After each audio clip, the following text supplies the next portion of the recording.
बहुत शुक्रिया, आपने वक्त दिया। बड़ा ही एक अजीबो गरीब और जालिमाना तरीके से एक कत्ल की वारदात हुई। वो क्या तफसीलात हैं, किस तरह से इतला मिली, कैसे तफ्तीश का आगाज़ किया और हुआ क्या?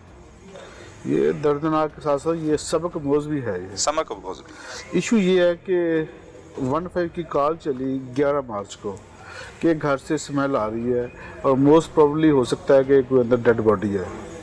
हम वहाँ पे गए, जाके जब गेट तोड़ा अंदर देखा तो डेड बॉडी पड़ी हुई थी मकतूल की, और वो इतनी जालमाना तरीके से पड़ी हुई थी कि डेड बॉडी तो थी तो उसके जिस्म के अज़ा काट के उसके ऊपर रखे हुए थे। फौरी तौर पे हमारे ज़हन में दो चीज़ें आई कि ये या तो मर्डर फॉर ऑनर किलिंग हो सकता है या फिर ये कोई एनिमिटी हो सकती है, क्योंकि ऐसे जालमाना तरीके से दो ही वजूहात होती हैं, या गैरत के नाम पर या दुश्मनी, या दुश्मनी के नाम। ठीक है। फौरी तौर पे हमने मॉडर्न टेक्निक्स यूज़ की, पीएफएससी की टीमें मंगवा लीं, अपनी क्राइम सीन की टीमें मंगवा लीं, जियो फेंसिंग के एक्सपर्ट्स मंगवा लिए। सही। फौरी हमने मॉडर्न टेक्निक स्टार्ट कर दी और इसके साथ साथ हमने जो हमारा रवायती तरीका इन्फॉर्मर्स का वो डिप्यूट कर दिए ताकि पता चल सके, क्योंकि ये बिल्कुल ब्लाइंड, क्लूलेस और ब्लंट किस्म का मर्डर था। कोई इसका क्लू नहीं मिल रहा था, क्योंकि ये बंदा यहाँ पे अकेला रहता था, कोई इसके अजीज़ो कार उधर नहीं रहते थे, कोई भी इसकी लीड हमें समझ में नहीं आ रही थी। जब हमारे इन्फॉर्मर्स वहाँ पे घूमे फिरे तो पता चला कि कोई एक लड़की 8-9 दिन से इसके पास रह रही थी, जिससे हमें हुआ कि हो सकता है ये ऑनर किलिंग हो। उस लड़की का पता किया, किसी को उस लड़की के मुतल्लिक नहीं पता था। अच्छा, ये पता लगा कि रह रही थी लड़की, रह रही थी वो भी वहाँ के लोगों की वजह से। और ये जो शख्स था, जो मकतूल था रशीद, ये इसकी फैमिली रहती थी यहाँ पर? ये अकेला ही रहता था, इसकी अच्छा। फैमिली नहीं थी, शादीशुदा नहीं था और अकेला इधर रहता था। मुलाजमत करता था किसी की? मुलाजमत करता था, ये केयर टेकर था इस घर का जहाँ पे ये रह रहा था। सही सही सही, ठीक है। तो हमें सिर्फ एक छोटा सा ये लीड मिली कि उस लड़की ने किसी को बताया था कि मैं हम लोग किराए पे रहते हैं मेयर फिरोजपुर रोड पे। सही। और उसके करीब, उसे गांव के नाम का नहीं पता था, उसके करीब एक पुराना सिखों का मकान है। हमने फौरी तौर पे अपनी टीम जो है कॉन्स्टिट्यूट की, टीम को डिस्पैच किया। खुद मैं उसको लीड करता हुआ हम लोग मेन फिरोजपुर रोड पे चढ़ गए। सबसे पहले पक्की हवेली आता है, वहाँ पे है सिखों के ज़माने की। उन्हें हमने टोटल सर्च किया, इर्द गिर्द देखा, कोई ऐसी चीज़ ना निकली। आगे गया तो एक गांव आता है नबी बख्श, वहाँ पे हैं, उसको हमने टोटली सर्च किया जैसे मर्दमशुमारी करते हैं। डोर टू डोर गया, कुछ 100-125 के करीब घर हमने चेक किए। वहाँ से हमें पता चला एक जनरल स्टोर से कि जिस नैन नक्श की आप लड़की का कह रहे हैं वो कुछ महीना डेढ़ पहले यहाँ पे रहती थी, और वो जो किराए पे रहती थी वो घर है गंदे नाले के ऊपर। हम लोग उस तरफ गए, पता किया तो जो मालिक मकान था उसने हाँ इस तरह के रहते थे। हमने उनका किराएदारी का जो फॉर्म वो चेक किया। जब फॉर्म चेक किया तो उसमें से हमें आईडी कार्ड नंबर मिल गया।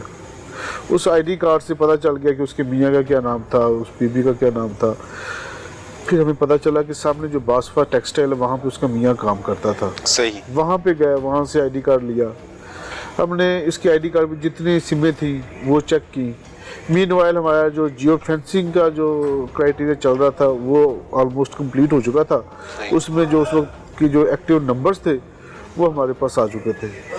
वो जो उसके नंबर्स थे उनकी लोकेशन उधर आ गई हमारे जाए वकूबा पे।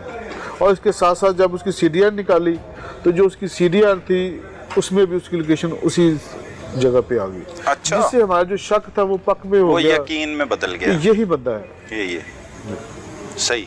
अच्छा, उसके बाद किस तरह से आपने तैयारी की, किस तरह से सर्च किया? मतलब लोकेशंस की मदद से ही पता लगा कि आपको मुल्जिम कहाँ पे?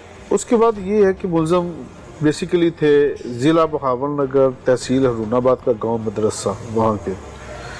वो यहाँ से कूच कर गए, चले गए यहाँ से। यहाँ पे उनको ढूंढना बहुत मुश्किल हो गया। हमने अपनी एक टीम डिस्पैच की जो 6-7 दिन मदरसा गांव में रही। वहाँ पे अपने उन्होंने इन्फॉर्मर्स डिप्यूट किए। 6-7 दिन की मेहनत के बाद हम इन तक पहुँच गए और इनको अरेस्ट करके ले आए। जब अरेस्ट करके लाए तो फिर सारी कहानी खुल के सामने आ गई। अच्छा, वो कहानी के बारे में बताइएगा, लेकिन पहले बताएं कि जिन किरदारों को आपने गिरफ्तार किया, जो मुल्ज़िमान हैं, उसमें कौन कौन शामिल था?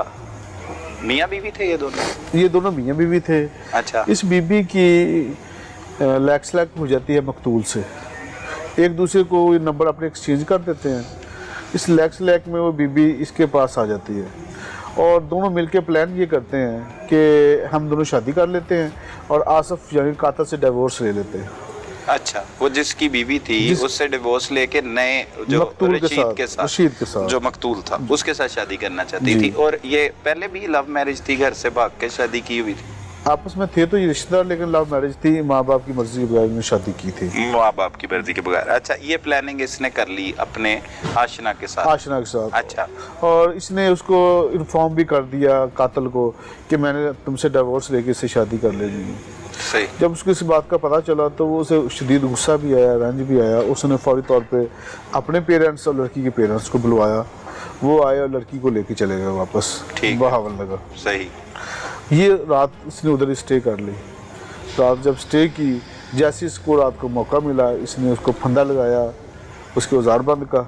मकतूल की तरफ स्टे कर लिया? मकतूल की तरफ स्टे कर लिया। अच्छा, मकतूल से मेल जोल लड़की का ही था? लड़की की वजह से ये मिला? लड़की की वजह से ये भी आता जाता था उसके अच्छा, पास, ठीक बैठता है, था। ठीक है। उसका फिर वो औजारबंद से उसका गला दबा दिया, उसको फंदा करके मार दिया और उसके बाद उसके जिस्म के अज़ा जो वो काट दिए और वहाँ से फिर भाग गया। ये वहाँ से फरार हो गया? फरार हो गया। फरार हो गया।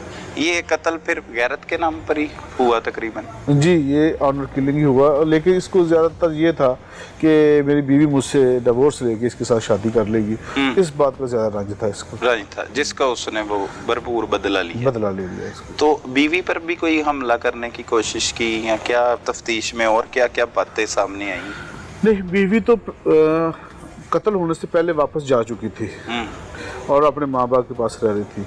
सही। उसे तो कोई हमला करने की कोशिश की, क्योंकि जब हमने रेड करके पकड़ा है तो इसको अलग जगह से पकड़ा है और बीबी को उसके घर से पकड़ा है। सही। वो अपने घर में रह रही थी और ये जो कातिल था ये कहीं छुप के रह रहा था। छुप के रह रहा जी। था। सही सही सही। इन दोनों को फिर गिरफ्तार किया। तो गिरफ्तार करने के बाद जब आपने इनसे तफ्तीश का आगाज किया तो इनका मौक़िफ़ क्या था? ये हीले बहानों से काम ले रहे थे, नहीं मर्डर था, कैसे मानना था उन्होंने। लेकिन जब हमने तमाम एविडेंसेस इनके सामने रख दिए तो फिर कोई इन्हें और रास्ता नज़र ही नहीं आया। फिर आपके सामने हर चीज़ इन्होंने बता दी कि जो जो इसने किया। लेकिन इस केस में अगर देखा जाए तो वो जो आसिफ है वो ही मरकज़ी मुल्ज़िम है और वो ही मुल्ज़िम है जिसने कत्ल की वारदात की, के साथ इसकी बीवी भी शामिल है? नहीं, सेंट्रल जो है ना अक्यूज यही है, आसिफ ही है। आसिफ ही है। वो खतून का इसमें कत्ल में नहीं है, इन्वॉल्वमेंट नहीं है? हाँ, नहीं, उसकी कंसेंट नहीं है इसमें। लेकिन फिर भी हिरासत में ले रखा है उसे? ये इंटेरोगेशन के लिए ज़रूरी था कि हम थारो इसकी इंटेरोगेशन कर सके ताकि कोई सुकम खाली ना रह जाए। कल को ये ना हो कि एक को हम चलान कर दें और इसका कोई ना कोई किरदार हो और वो किरदार बाकी रह जाए।